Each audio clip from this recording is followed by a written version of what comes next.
guys, I'm Maddie. What's up guys, I'm Chase. And today we're going to be talking to you about MMI strategies. Let's get to it. So before we get started, please like and subscribe. It really helps our channel out. And then if you have any specific videos that you want to see, drop those down in the comment section below and we'll be sure to make a video on that. Yeah. So we already made a whole video, it's linked right here, on what exactly an MMI is. We're not going to be explaining that in this video, so if you're not sure, make sure to check that out. Yeah. So the MMI, the question is going to be posted on the door, and it can be wordy, it can be short. Sometimes it's as simple as 1 to 2 sentences, other times it's a paragraph, maybe even 2. Yeah. So you have like a minute. I think Chase just said this, a minute, maybe 2 minutes. So it's not like you have a ton of time. Yeah. You're given a piece of scratch paper for you to take notes and write your thoughts on before you enter the room. And we highly suggest that you spend those, that full 60 seconds or full 120 seconds to write down your thoughts. Maddie's getting ready to talk about this, your different branching points where you can talk about, go into detail. Yeah. There will be a piece of paper, the same exact piece of paper with a prompt in the room on the table for you to look at as well. But we don't recommend spending too much time reading it when you go in the room. You're supposed to have an understanding of what the question's asking. Yeah. So first thing you should do is just figure out what exactly the question's asking. So usually it's an ethical dilemma and okay, do you take the meds or do you not take the meds or whatever. So write down the brief synopsis at the top of your page, and then you're going to figure out what 2 things, what 2 options you have. So there's usually very clear 2 options. There are 2 paths that you can take. There are other paths. I mean, if you're creative, figure out one on your own, whatever. But there's 2 pretty clear paths that you should take. So write those down and then write pros and cons of each of them. Yeah.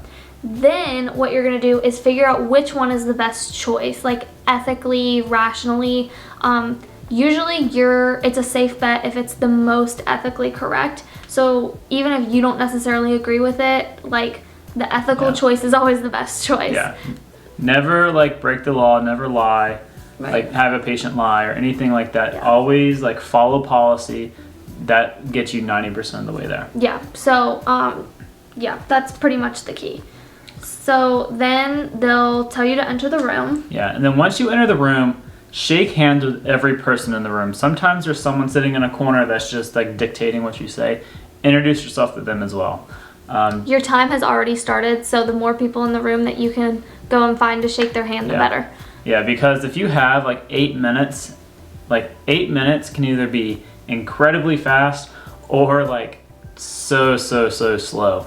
So if you know that the prompt is short and you don't have a lot to talk about, burn time shaking hands, being professional, that's worth points as well. Yeah, and going off of burning time, we sometimes they might not say anything to you when you enter the room. You'll shake your hand, introduce themselves, and they'll say you may begin or whatever. Yeah. And you repeat the question and just say you should always repeat the question. Always repeat the question and make sure that you know that you are actually talking to the correct interviewer or have the correct prompt, because mistakes do happen.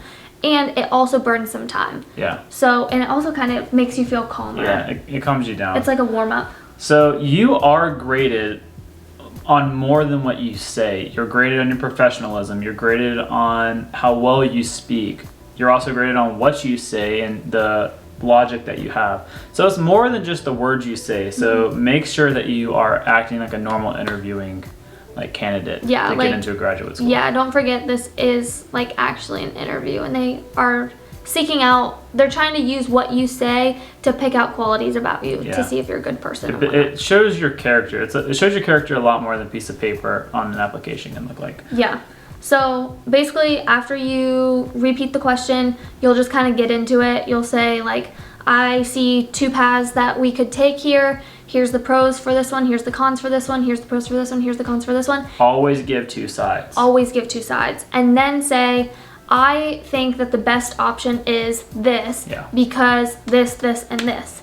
And then when you're done saying that, then you're going to summarize again, which burns time, but it also helps make sure that you didn't forget anything, and then it gives an easier transition if the person does want to ask you some questions. Because sometimes they do have questions like, well, why did you choose this instead of this?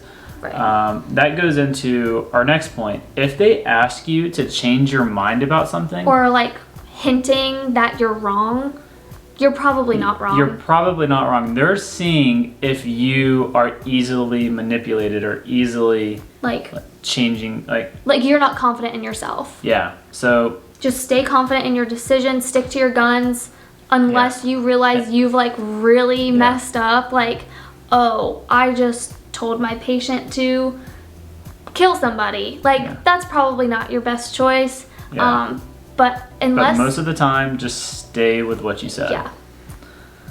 And then when you're done, Yep. you shake hands, you thank them for their time, and then you leave. And then you just have to completely forget about everything you just did because there is another room that you have to do the same thing for. Don't, ruminate on what you just said. Yeah, just forget it. Just forget Once it. you leave that room. Can't change it. Yeah. So. Yeah, so I thought the MMIs were actually fun. Yeah, I enjoyed them. Yeah, it was like kind of a game. It was my favorite type of interview actually, and they go by really quickly. Yeah. There's usually like break rooms. So say there's 10 stations, a lot of times 1 or 2 of those stations will be break rooms. And so for the 10 minutes or whatever, you'll just sit in this room, and a lot of times you can go to the bathroom, they'll provide you a snack. So that's what I did. So I just sat in there and ate fruit snacks the whole time. Like 5 or 6 packs. It was Probably delicious. wasn't the best idea. Yeah, there's like cameras in there. They watched me do that. So. But so if you like this kind of information, we actually wrote a book, and one of the chapters is types of interviews. So we broke this down in a lot more detail. So check that book out if you have any more questions along those lines. It's linked in the comment section below. But other than that, thanks for watching. Thanks.